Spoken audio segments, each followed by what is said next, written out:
Hi guys, my name is Brady and welcome back to another great day at the classroom. I hope you had your coffee coming in today because there is a lot going on. We're lighting the same tiny scene 3 different ways. We're going for a daylight look, a sunrise look, and a moonlight look. If you like this video, go ahead and hit that subscribe button and share it with a friend for an extra credit point on the next exam. Today I filmed in this super small location because I really wanted to challenge myself. And a composition pro tip I'm going to give you guys when shooting in an incredibly small location like this little shed I worked in: shoot into the corner of rooms, into the L of the room. It gives you a lot more depth rather than shooting against a flat wall. But we've got a lot to dive into, so let's just get going. Before we dive into actually lighting our daylight interior shot, let's go over the characteristics of what this midday light may look like. So the sun at midday is always very high in the sky, so the sun itself isn't going to be a hard light source shining into the house, so any light that's spilling into your house or your shot or your scene from the outside is actually going to be really soft, smooth, and even light. And although the sun itself is a very warm color temperature light source, the light that's actually spilling in, the sky is really blue, so all that light spilling in is going to be a really cool color temperature and have a really cool look to it. Now that we know a little more about the characteristics of the midday lighting that we're going for, let's go ahead and attack our first step, and that's getting control of all of the lighting in the room and the scene that you're working with. And since I was still shooting later in the afternoon, there was still some light coming in. I wanted to block all of that out, so I took black trash bags and just gaff taped them to all the windows. So now all the lighting is going to be controlled by myself and not by the sun, and we don't have to overpower that. So the first thing I wanted to do is attack that ambience, that general ambient light that we were talking about. So I took one of my Nanlite Pavo tubes, the 30Cs, the 4-foot ones, and I put that just right up at the ceiling, and it was one of those A-frame ceilings, so I just shot it straight up at 5600 daylight Kelvin temperature and let that just bounce around and spill wherever throughout the frame. And I didn't want this light to look really sourcey and direct. That's why I had the Pavo tube pointing straight up, just to bounce around the whole room and really emulate that ambient look that we're going for. But you can see that it doesn't do a really great job entirely lighting Sarah, our subject, which leads us to our second light. The second light I used was my Nanlite Mixed Panel 150, and this very quickly proved itself to be my absolute favorite light, and you'll see why as we're going into this. But I set the mixed panel to 5600 daylight Kelvin temperature, and I put this light upstage from Sarah, so we're still getting this far side key, and that leads us to get this highlight to shadow roll off that you know we really love in past videos. So I put that upstage, and even though this mixed panel has a really cool soft mode where it almost adds its own layer of diffusion, it wasn't quite soft enough for me, so I added a little bit of diffusion in front of that, and I pulled the diffusion as close as I could to Sarah without being in the frame. So that way you're getting the biggest source, the softest, smoothest source, so that'll really give us that pleasing roll off across the face that we're always going for. But to finish off that roll off into the low end, into the shadows, there's one more thing I want to add, and that's negative fill. And you know we've been over this in the past, so I'm not going to touch on it too much, but I just put it as close as I could to that side of the frame, really accenting into the shadows and darkening that shadow side, that near side of Sarah, and making it look really nice. And then the last thing I added, since we didn't have power in the shed, I used some of the haze in a can, some of this atmospheric haze. And of course, I just used the haze to add a little bit more atmosphere, a little bit more character and crunch to it. But let's go ahead and look at all the shots and all the progressions to see how these elements really put this shot together.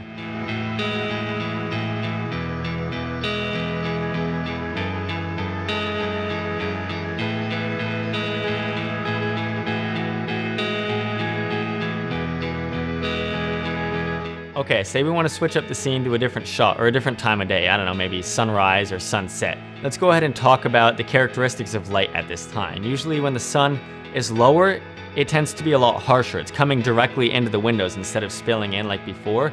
And the light source, the sun, is going to be a lot warmer. So the light source is going to be not only harsh and direct, but warmer color temperature. And also there tends to be more contrast. So not only are there higher highs with the bright sun, but there's also lower lows in the darkness and the shadows.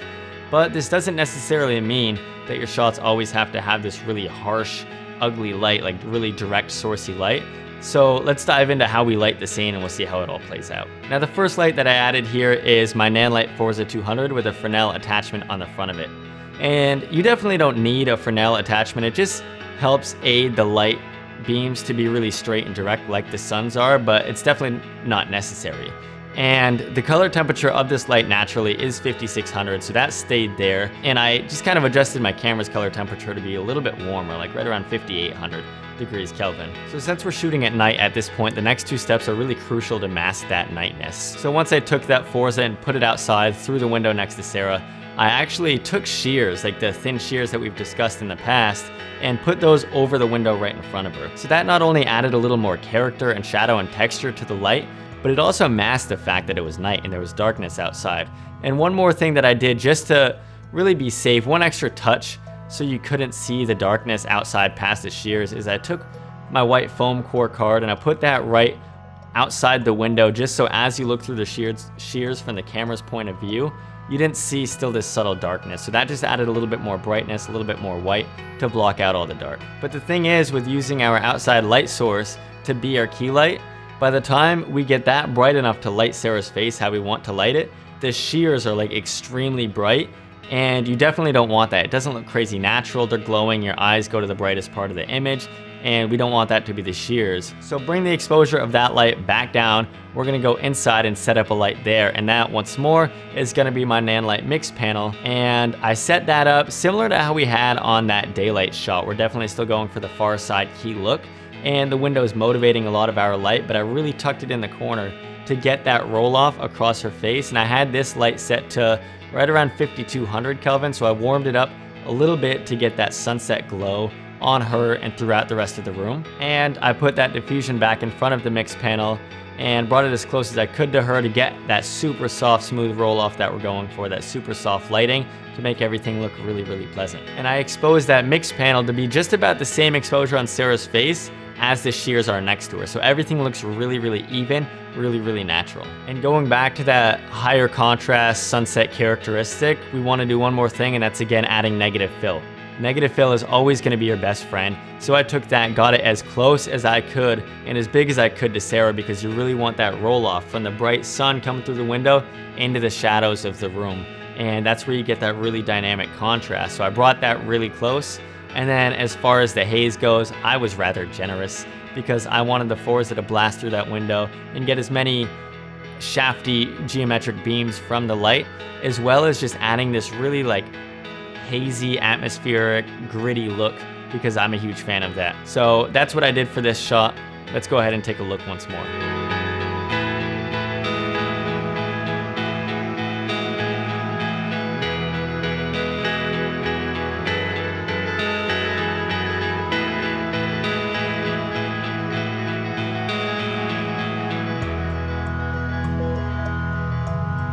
So the last look that we're going for here is a moonlit look, and this one is very, very easy to achieve, yet still very, very fun.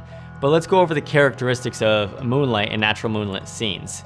They're somewhat similar to our daylight look in a sense of very soft, kind of ambient light, but a lot of the times we connect the moon with really cool color temperatures. So the cool light that's coming in is going to be very ambient and blue. And it's not going to be very directional lighting, meaning you don't know exactly where the source is coming from, like the sunset shot we just achieved, but it's just going to be more spilling and flowing throughout the room onto your subject really softly and smoothly. And a little fun fact, a lot of night shots are actually shot during the day, especially on like cloudy days, and then in editing and grading, the colors are brought down and the exposure is brought down appropriately to make it look like a nice night shot. But anyway, diving in, the first and only light that we're going to be using here, like I said before, is the mix panel. And I put that outside right up against the window pretty much.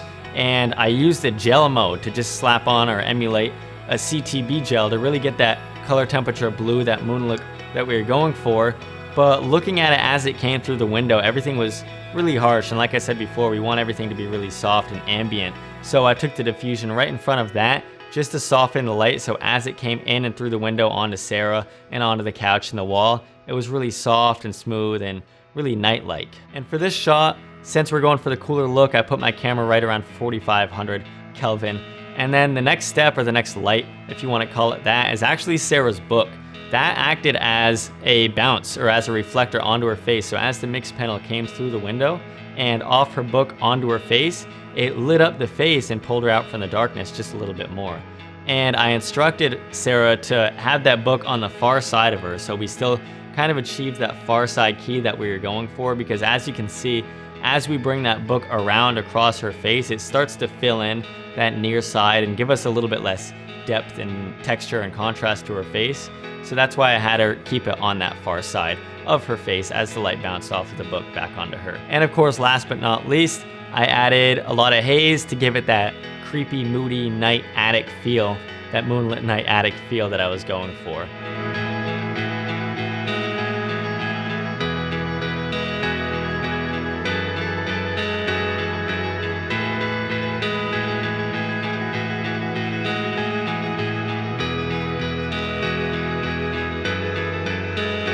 But there we have it, a lot of really fun info on 3 different lighting setups for the same ridiculously tiny room.